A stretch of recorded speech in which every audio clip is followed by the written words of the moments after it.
성도 여러분 안녕하십니까? 오늘은 출애굽기 14장의 말씀을 가지고 마른 땅으로 행하리라는 제목으로 함께 은혜를 나누도록 하겠습니다. 우리가 잘 아는 출애굽 사건은 모든 장면들이 아주 드라마틱한 장면으로 채워져 있습니다. 모세의 살인과 도망, 그리고 불타는 떨기나무 아래로 부르신 하나님의 만남과 명령, 모세를 통하여 내린 애굽의 열재앙, 거대한 민족이 되어 떠나는 출애굽, 그리고 구름 기둥과 불 기둥, 그리고 홍해바다, 그리고 강팍함에 하나님의 능력을 잊어버리고 다시 군대를 동원해서 달려오는 바로와 애굽의 군사들. 이 장면들이 모두 다 스펙타클한 거대한 드라마로 우주의 거민들이 볼 때 너무도 기막힌 장면들이 아닐까를 생각합니다. 그리고 갈라지는 바다와 그곳을 걸어가는 백성들과 그 똑같은 장소에서 수장되는 애굽의 군대. 출애굽의 장면은 너무도 빠르게 전개되면서도 하나님의 직접적이며 엄청난 능력이 함께하는 장면이 그대로 연출되는 것이 바로 출애굽의 역사입니다. 그래서 우리가 이 장면을 다시 읽을 때마다 모든 장면들이 감동이 있지만 어느 날 제가 이 장면을 읽다가 그 가운데에서 제 마음을 사로잡는 한 장면이 한 줄로 묘사되었습니다. 이스라엘 자손이 바다 가운데에서 마른 땅으로 행하리라. 그런데 그 가운데에서 마른 땅이라고 하는 게 제 마음에 확 와닿았어요. 이 문장이 내 마음에 얼마나 강력하게 자리 잡았냐면 그 감흥을 잊고 싶지 않아서 책상 앞에 있는 메모지로 급히 써서 옆에다가 이렇게 붙여놨어요. 마른 땅으로 걷게 하심. 오늘 저는 여러분과 함께 제 마음을 깊이 사로잡은 그 단어, 그 마른 땅에 대한 이야기를 한번 해보고자 합니다. 첫 번째는요, 기적 속에 숨어있는 더 큰 기적이 저는 마른 땅이라고 생각을 합니다. 여러분, 영화나 드라마를 보면 어떤 상황을 연출하거나 혹은 옛날 시대를 재현할 때 얼마나 그 상황이나 시대를 정확하게 묘사하는지에 따라서 작품의 완성도가 달라집니다. 조선시대 배경인데 구한말의 옷을 입고 있다든지 그런 물건들이 있다든지, 고려시대인데 조선시대 복장을 하고 있다든지 하면 벌써 그 사극의 감흥도가 확 떨어지게 됩니다. 그 시대상을 정확히 재현하지 못하거나 혹은 잘못된 설정이나 소품이 배치되었을 때 작품의 가치는 반감되는 겁니다. 사업이나 경영, 어떤 아이템이나 연출도 다 마찬가지입니다. 아주 디테일한 장면들에 있어서 세밀하게 묘사되고 준비되어야 합니다. 아주 세밀한 구성과 그에 따른 세부적인 모든 것들이 다 맞아야만 가치 있는 장면이나 결과가 도출되거나 혹은 원하는 답을 우리가 얻을 수가 있는 겁니다. 왜 제가 이런 얘기를 하냐면 우리 하나님이 그런 아주 작은 면의 디테일한 연출에 아주 뛰어나신 분이라는 사실인 거예요. 그냥 완벽한 분이라는 겁니다. 우리 하나님의 가장 섬세함이 극명하게 드러나는 모습이 성막의 구성에 관한 장면에 보면 이렇게 기록이 되어 있습니다. 내가 그들 중에 거할 성소를 그들이 나를 위하여 짓되 물은 내가 너에게 보이는 모양대로 장막을 짓고 기구들도 그 모양을 따라 지을지니라. 이런 명령을 하시면서 성막 전체의 모양과 기구들을 싹 다 보여주십니다. 그리고 그 아래에 보여주시는 것뿐만 아니라 길게 이어진 명령에는 아주 세밀하고 정확하고 각 장식과 문양과 치수에 이르기까지 너무나 세밀한 묘사를 하고 있습니다. 단 하나의 오차도 잊지 않게 하기 위하여 아주 내밀한 묘사를 하고 있는 겁니다. 그리고 하나님은 성소의 작은 기구 하나하나마다의 의미와 뜻을 부여하고 계십니다. 그래서 그분 스스로가 자신을 뭐라고 표현하느냐면 나는 질서의 하나님이다. 나는 무질서의 하나님이 아니라 아주 질서 있는 하나님이다 라고 얘기를 하고 있는 겁니다. 질서의 하나님이라고 표현하신 것처럼 하나님은 어느 것 하나에도 오차 없이 준비하고 계획하신 모습을 우리에게 말씀하고 계신 겁니다. 그런 질서와 준비를 하시는 하나님이 계획하신 일, 마음 먹고 준비하신 일이 출애굽의 여정이라는 겁니다. 그럼 여러분 생각을 해보십시오. 그렇게 치밀한 분이 마음 먹고 준비한 출애굽의 여정이 완벽할까요? 완벽하지 않을까요? 완벽 그 자체라는 겁니다. 결론적으로 말한다면 백성들이 불안하거나 두려워할 필요가 전혀 없다는 사실입니다. 그때나 지금이나 우리들에게 필요한 것은 뭐밖에 없어요? 믿음과 순종밖에 없다는 사실을 여러분과 저는 기억해야 합니다. 어떤 다른 것도 없어야 하고 그 사이에 다른 것은 존재해서는 안 되는 것. 하나님께서 마음 먹고 계획한 일들에 백성들은 의심 없이 따라가고 그것을 믿고 따라가면 그 결과에 도출하게 된다는 사실입니다. 우리들이 너무나 잘 아는 사실처럼 앞에는 홍해가 가로막고 있고 뒤에는 애굽의 병사들이 달려오고 있습니다. 그런데 이 이유를 하나님이 출애굽기 14장에서 이미 말씀을 하셨어요. 내가 이집트 사람들을 고집스러운 채로 둘 것이니, 다른 말로 하면 강팍한 대로 둘 거다. 그러니 그들이 너희를 뒤쫓을 것이다. 그들이 결국은 지금은 하나님의 능력에 굴복해서 너희들을 보내주겠지만 다시 죄로 돌이켜서 그들을 쫓아올 것을 하나님은 이미 알고 계셨다는 겁니다. 그런데 그렇게 하는 것을 하나님이 막지 않았다는 거예요. 그들을 그대로 두신 것은 백성들에게 두려움을 한번 보여주고 살려주세요라는 말을 한번 다시 들으려고 하는 편협한 하나님이 아닙니다. 하나님은 그런 목적과 그런 마음이 아니라 두려워하는 백성들 앞에서 그들을 쫓는 대적들이 어떤 결말을 맞는가를 보여주겠다는 겁니다. 그리고 애굽의 백성들에게도 너희들이 한 행동에 대하여 분명하게 보여주겠다는 겁니다. 여러분 아멘 아닙니까? 하나님은 우리들에게 승리의 장면을 보여주시겠다는 겁니다. 그들로 하여금 이스라엘 백성들을 뒤쫓아가게 할 것이다. 그러면 내가 파라오와 그의 모든 군대와 그의 전차들과 기병들을 단숨에 쓸어버려 누구의 영광을요? 내 영광을 드러내 보일 것이다. 내가 파라오와 그의 전차들과 기병들을 단숨에 쓸어버린 뒤에야 이집트 사람들은 내가 주인 줄을 알게 될 것이다. 이렇게 하고 난 다음에 애굽의 병사들이 막 쫓아올 때 그 다음에 이루어지는 장면은 우리의 가슴을 굉장히 벅차게 만듭니다. 성경에 기록된 장면을 보면 이렇죠. 이스라엘 백성들 앞에서 인도하고 있던 하나님 사자가, 천사가 제일 앞에 갔다는 거예요. 이스라엘 백성들 앞에서 인도하고 있던 하나님의 사자가 이스라엘 백성의 뒤로 옮겨갔습니다. 그 뒤에는 지금 누가 쫓아오고 있으니까요? 애굽의 군대, 두려움이 쫓아오고 있으니까 앞에 가던 천사들이 가장 뒤로 가서 그 두려움을 차단하는 겁니다. 그리고 구름 기둥도 이스라엘 백성의 앞에서 뒤로 옮겨갔습니다. 구름 기둥은 이집트 군대와 이스라엘 백성 사이에 섰습니다. 구름 기둥은 이집트 군대가 있는 쪽은 어둡게 만들고 이스라엘 백성이 있는 쪽은 환하게 만들었습니다. 그래서 밤새도록 이집트 군대는 이스라엘 백성을 따라잡지 못했습니다. 천사와 구름이 장막이 되어서 그들을 지켰다는 겁니다. 감사하십니까? 아멘입니다. 그리고 이제 모세는 그들을 막고 있는 홍해 바다에 들어가서 손을 들어서 바다를 가리켰습니다.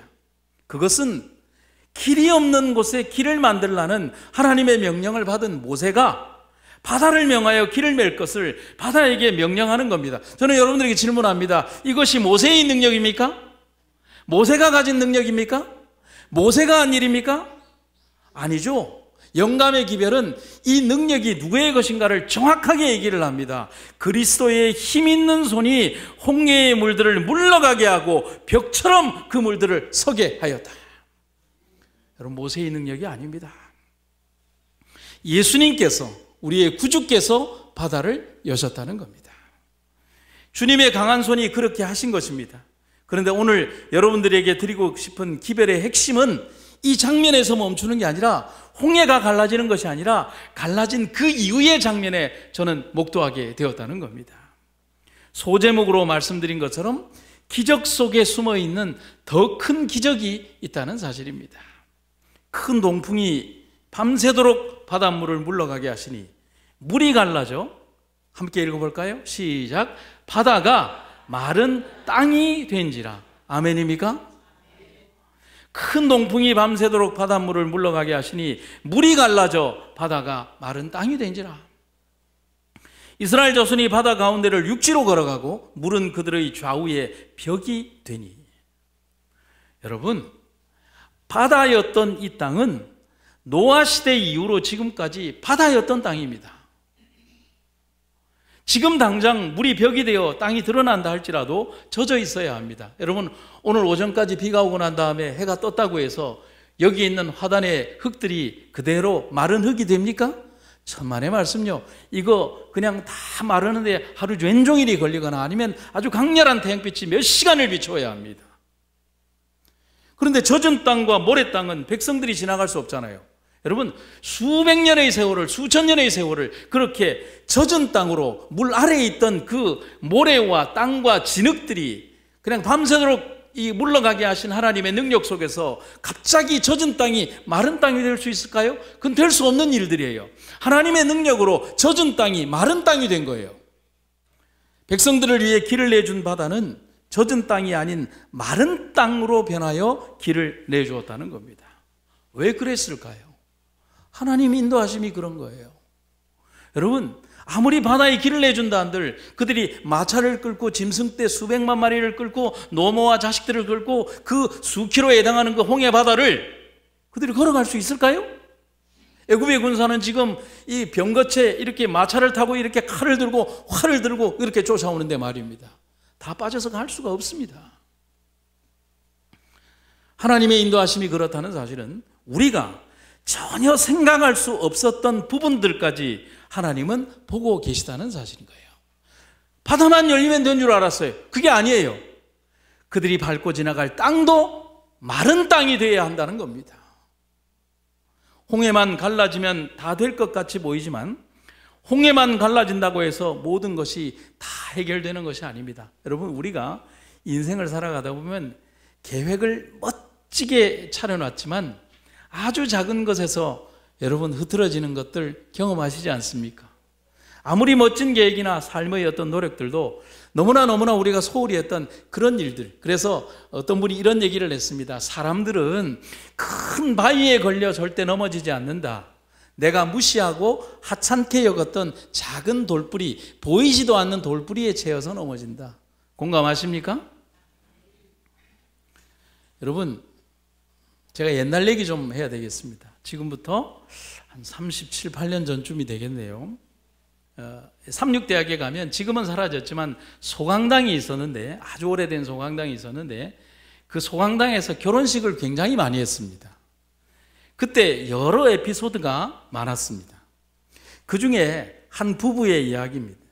하객들도 저 지방에서 멀리 버스를 타고 왔고 주례 목사님도 오고 신랑 신부도 다 왔습니다. 그런데 결혼식이 시작을 안 하는 거예요. 보통 12시에 시작인데 아니 결혼식이 시작을 안 하는 거예요. 그래서 왜 안 오는가 하고 막 이렇게 사람들이, 특별히 우리 어른들은 못 참잖아요. 그러니까 앞에 계신 할머니들이 곱게 한복을 입고서 뭐라고 하냐면 왜 안 하노? 이러면서 막 소리를 지르기 시작하는 것입니다. 나중에 보니까 카메라맨이 안 온 겁니다.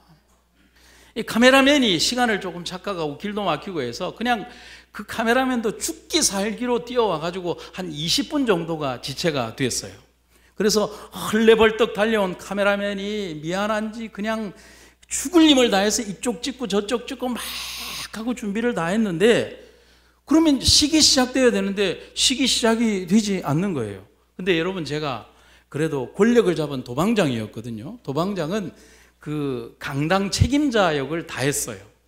그래서 왜 식이 시작 안 되는가?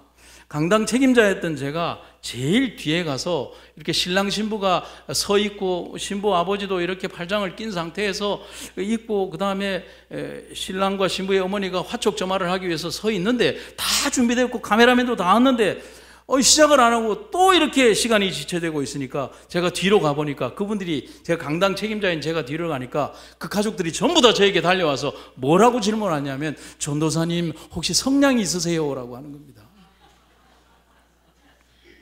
기가 막힌 질문을 받은 거예요.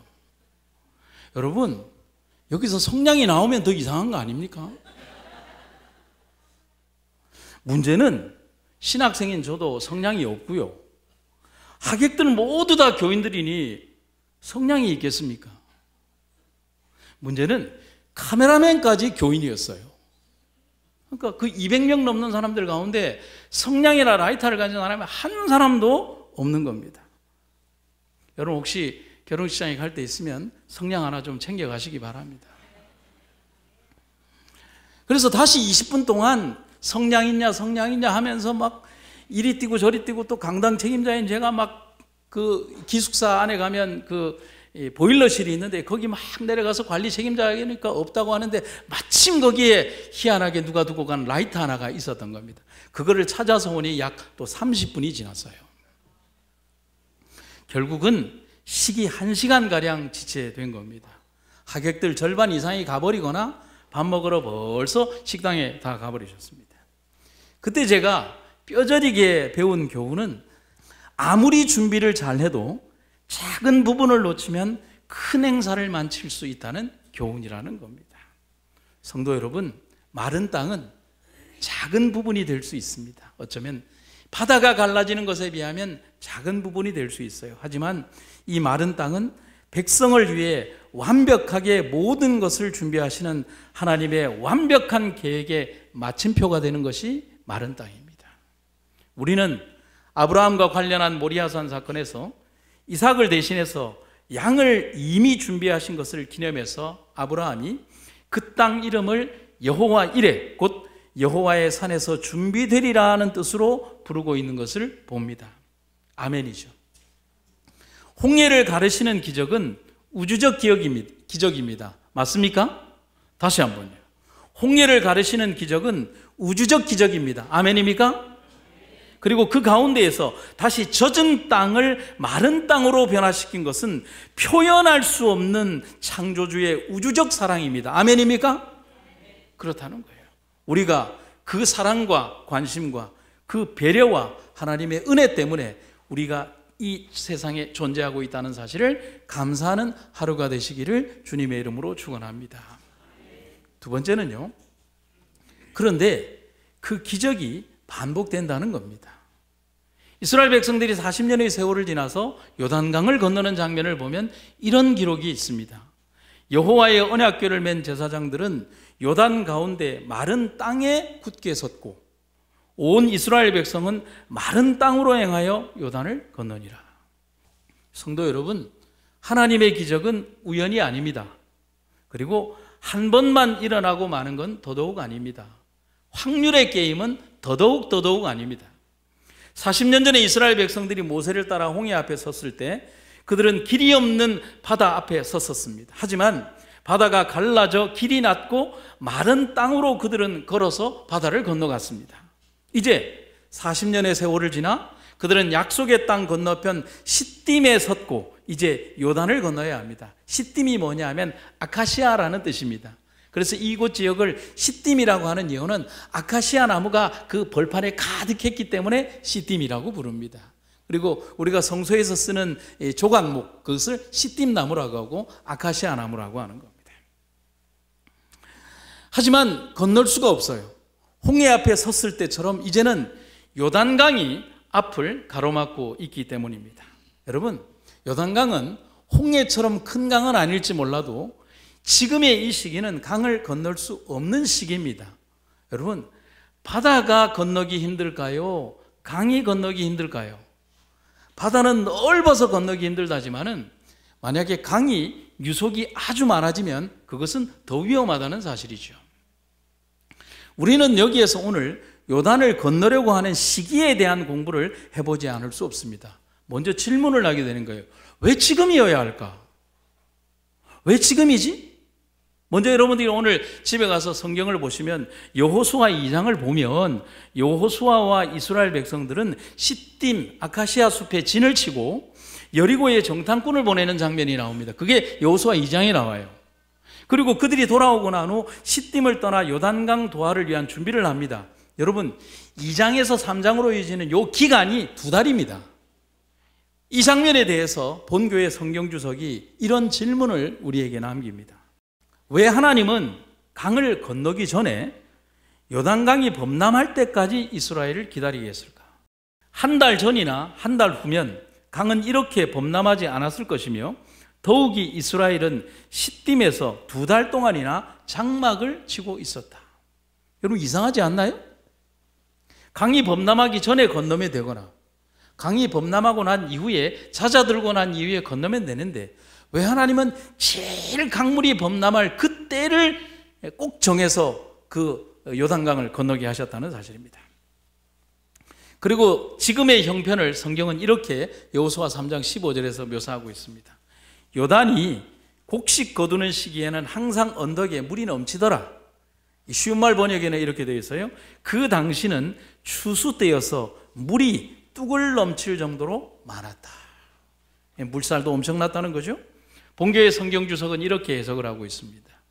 그와 같은 시기에 근래에 내린 겨울비와 산지에서 눈이 녹아 내려 강물이 불어났다. 여러분 가장 악조건의 상황, 도저히 건널 수 없는 상황, 배가 있다고 해도 그 배로 건널 수 없는 상황에 200만 명이나 넘는 백성들과 짐승떼들이 건너가도록 하나님께서 그 강물 앞으로 하나님이 인도하셨다는 사실입니다. 왜 그랬을까요? 본교의 성경 주석은 2가지 답을 이렇게 얘기를 합니다. 첫 번째, 그렇게 하면 인간의 능력이 아니라 하나님의 능력임이 분명히 밝혀질 것이다. 아멘입니까? 두 번째는 이렇게 하면 불가능한 그 현장을 건너게 되면 여리고 백성들이 그런 이유로 여리고 백성들은 경계를 소홀히 할 것이다. 절대로 이 이스라엘 백성들이 건너오지 못할 것이다 라고 방심하고 있을 것이다 하는 것입니다. 그런데 성경 주석에는 더 아름다운 글귀로 이렇게 대답을 하고 있습니다. 같이 한번 읽어볼까요? 시작. 하나님께서는 요단의 물의 분량이 아무런 문제가 되지 않았다. 40년 전 홍해 앞에서 사람들이 생각하거나 계획할 수 없는 계획을 세우신 하나님께서 이제 또 다시 그 백성들을 위하여 똑같은 기적을 이루시고자 하는 것입니다. 반복하시는 것입니다. 불가능한 도하의 자리에서 그것을 가능하게 하시는 하나님의 능력을 보여주시려는 것입니다. 너희의 힘으로는 할 수 없다. 그러나 나의 능력으로는 될 수 있다. 요단이 곡식 거두는 시기에는 항상 언덕에 넘치더라. 궤를 맨 자들이 요단에 이르며 궤를 맨 제사장들의 발이 물가에 잠기자 곧 위에서부터 흘러내리던 물이 그쳐서 사르난에 가까운 매우 멀리 있는 아담 성읍 변두리에 일어나 한 곳에 쌓이고 아라바의 바다의 염해로 향하여 흘러가는 물은 온전히 끊어지며 백성이 여리고 앞으로 바로 건널새 여호와의 언약궤를 맨 제사장들은 요단 가운데 마른 땅 위에 굳게 섰고 그 모든 백성이 요단을 건너기를 마칠 때까지 모든 이스라엘은 그 마른 땅으로 건너갔더라. 여러분 여기 다시 마른 땅이 등장합니다. 비가 내리고 산에 얼음이 녹아 강이 범람하고 강둑을 넘어 물이 맹렬하게 내리는 그때 법궤를 맨 제사장들의 발이 물에 닿고 잠기자 그때 물이 멈춥니다. 그 장면을 다른 번역본으로 읽어보면 이런 감동이 있습니다. 갑자기 위에서 흐르던 물이 멈춰 멀리 사르난 근처에 있는 아담 성에까지 뚝을 이루었고, 여러분 물이 뚝을 이루는 겁니다. 불가능한 일이죠. 어떻게 물이 뚝이 됩니까? 사해로 흘러가던 물은 완전히 끊어져 강바닥이 어떻게 되었다? 말라버렸다. 그래서 백성들은 바로 여리고 쪽으로 건너갈 수 있었다. 성도 여러분, 강바닥이 말랐다고 합니다. 마른 땅이 된 겁니다. 그리고 그들은 그 마른 땅을 걸어간 겁니다. 강물이 벽이 되어 뚝이 되고 강바닥은 딱딱한 마른 땅이 되어 백성들이 건너가기 가장 좋은 땅이 되어버렸습니다. 성도 여러분, 하나님만이 하실 수 있는 기적이자 그 백성만이 누릴 수 있는 기적입니다. 요단강 물의 흐름을 멈추신 능력은 40년 전에 저희 조상들 앞에서 홍해를 가르신 능력과 동일한 능력이라는 사실이 온 이스라엘 백성들의 마음에 깊은 감명을 주었다. 백성들이 모두 강을 건넌 후에 법궤도 서쪽 강변에 도착하고 그 발바닥으로 육지를 밟자마자 꼼짝 못하던 물이 움직이기 시작하여 강물은 다시 자연스럽게 인간이 저항할 수 없는 홍수로 흘러내렸다. 마른 땅의 기적은 마지막 백성 한 사람까지 다 건너고 가장 먼저 앞장섰던 법궤를 맨 제사장의 마지막 발걸음이 약속의 땅을 밟았을 때 발걸음이 물들은 족쇄에서 풀려났다라고 기록하고 있는 것입니다. 성도 여러분, 제가 오늘 이 설교를 마무리하면서 이렇게 썼습니다. 하나님 능력을 찬양합니다. 하나님의 인도하심을 찬양합니다. 우리 삶의 여정에서 우리를 인도하시는 하나님의 섭리를 잊지 않는 우리가 되기를 간절히 바랍니다. 너무나 작고 미세한 부분들에 이르기까지 우리를 위해 예비하신 하나님의 섭리를 찬양하는 여러분과 제가 되기를 간절히 바랍니다. 우리나라에 아주 뛰어난 조류 연구가 가운데 윤무부 박사님의 글에 나오는 글귀가 있습니다. 그분의 연구에 의하면 우리나라에 살고 있는 까치들은 집을 지을 때 거의 일률적으로 약 1300개의 나뭇가지들을 사용한다고 합니다. 그런데 까치 중에 몸이 약한 까치들은 한 850개 정도를 사용한다고 합니다. 그런데 희한한 것은 그들이 드나드는 문은 그 높이가 아주 일정한데 약 13cm 정도로 만든다고 합니다. 여러분, 이거 누가 가르쳐 줄까요? 집 짓는 어떤 그런 곳에서 배운 걸까요? 아니죠. 그런데 윤무부 박사님의 글에 의하면 이런 글귀가 있어요. 더 놀라운 사실은 이렇게 나뭇가지로만 엉성하게 얼기설기 쌓아놓은 것 같지만 아무리 세찬 바람이 불어도 흐트러지지 않고요. 더욱 믿기지 않는 것은 비바람이 쳐도 절대로 둥지 속으로 비가 새지 않는다는 겁니다. 나뭇가지가 젖어들어서 안쪽이 젖어 들어올 수는 있지만 비가 새지 않는다는 겁니다. 이것은 나뭇가지를 교묘하게 쌓아 올리기 때문이라고 합니다. 설계도도 없이 누가 가르쳐 주지도 않았는데 어떤 까치도 똑같이 집을 짓고 더구나 나뭇가지만 사용해서 집을 짓는데 비가 새지 않도록 집을 짓는다는 것은 그들이 저절로 그런 지혜를 가졌다라고 하기에는 너무 신기한 일이라고 윤무부 박사님은 간증하고 있는 겁니다. 그래서 윤무부 박사님이 쓰신 글의 제목에 이렇게 기록이 되어 있습니다. 설계도 없이 집을 지어도 까치둥지는 비가 새지 않습니다. 여러분, 이때 딱 드는 성경 말씀 있으십니까? 공중의 새를 보라, 심지도 않고 거두지도 않고 창고에 모아 들이지도 아니하되 너희 천부께서 기르시나니 너희는 이것들보다 귀하지 아니하냐. 강력한 님이 우리를 지키고 계십니다. 그분의 능력의 손길이 오늘 우리와 우리 교회를 지키고 계십니다. 그분의 도우시는 능력이 오늘 우리를 지키고 계십니다. 그분의 도우심이 여러분의 가정과 여러분의 삶을 지키고 계신다는 것을 기억하시기를 간절히 바랍니다.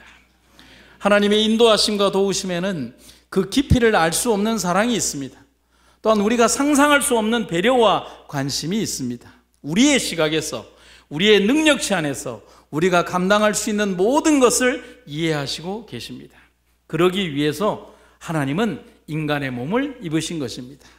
신의 눈으로 인간을 본 것이 아니라 인간의 몸을 입으시고 인간에게 가장 필요하고 우리들이 가장 연약한 것이 무엇인가를 아시기 위하여 우리 육신의 몸을 입으시고 우리에게 오셨다는 사실인 것입니다.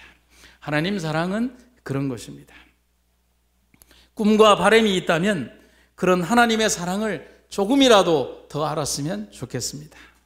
영감의 글은 그래서 이렇게 기록하고 있습니다. 모든 빗방울이나 눈송이마다, 모든 풀잎마다, 모든 꽃과 나뭇잎마다, 키가 작은 한 그루의 나뭇가지도 모두 다 하나님을 증거한다.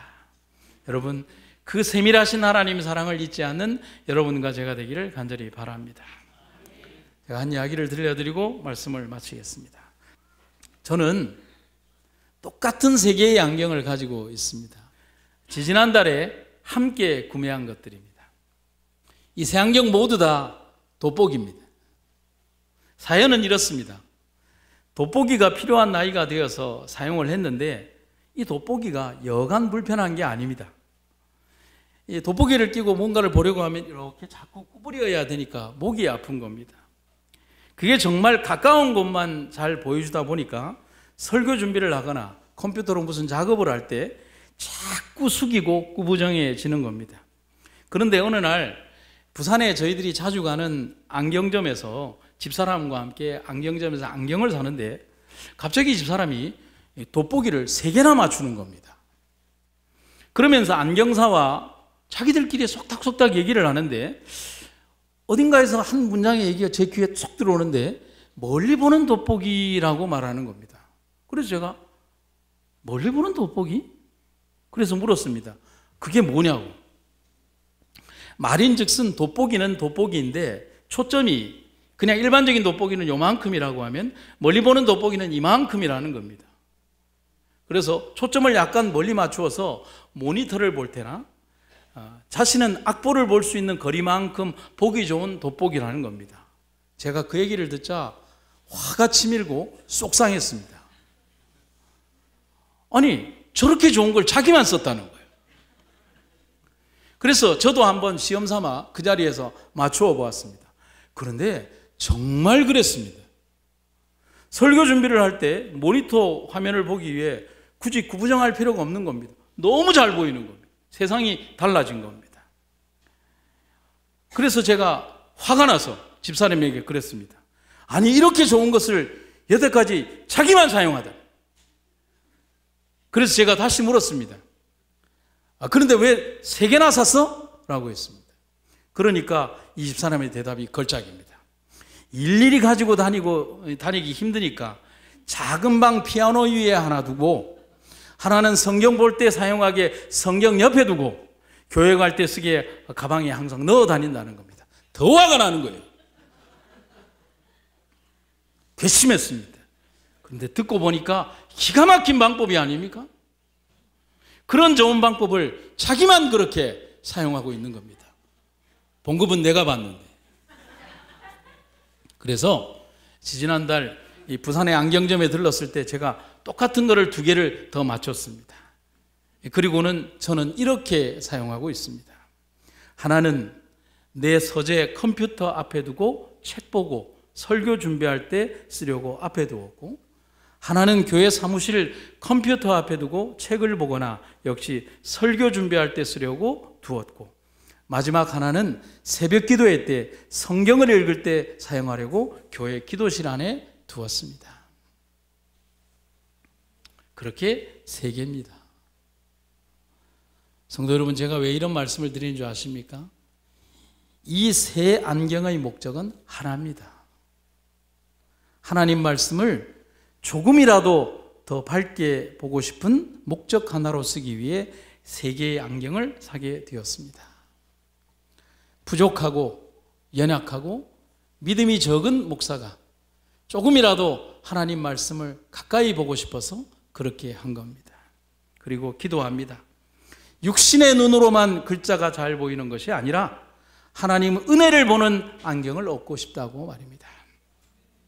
앞으로 얼마나 오랜 시간을 이 땅에서 살아가야 할지 모르지만 사는 날 동안, 살아갈 시간 동안 하나님의 사랑과 은혜를 경험하고 알고 살아가기를 원합니다. 그리고 볼 수 있기를 간절히 원합니다. 그리고 그런 안경을 쓰고 주님 말씀 더 밝히 알길 원합니다. 성도님들도 그렇게 되기를 소망합니다. 2 성경절을 읽고 마치도록 하겠습니다. 안약을 사서 눈에 발라 눈을 떠라. 자, 야곱의 후손들아, 여호와의 빛 가운데에서 함께 걸어가자. 말씀을 마치겠습니다. 사랑과 은혜가 충만하신 아버지 하나님, 오늘 우리들을 이끌어주신 하나님의 놀라운 사랑을 인하여 감사드립니다. 우리의 삶이 젖은 땅이 아닌 마른 땅을 허락하시고 우리를 그 길로 걸어가게 하신 하나님의 놀라우신 사랑과 은혜를 인하여 감사드립니다. 우리가 생각지도 못했던 하나님의 사랑과 배려, 하나님의 도우심을 깨닫게 하신 주님 은혜 감사드립니다. 이제 우리가 온전히 주님만 따라가게 하시며 주님과 함께 마지막 주님이 명령하신 그 도성에 안착할 수 있도록 우리를 인도하여 주시옵소서. 성도들 삶 각자의 삶 속에서 하늘을 향한 영원한 발걸음을 잊지 않도록 도와주시옵소서. 예수님 이름으로 기도드립니다. 아멘.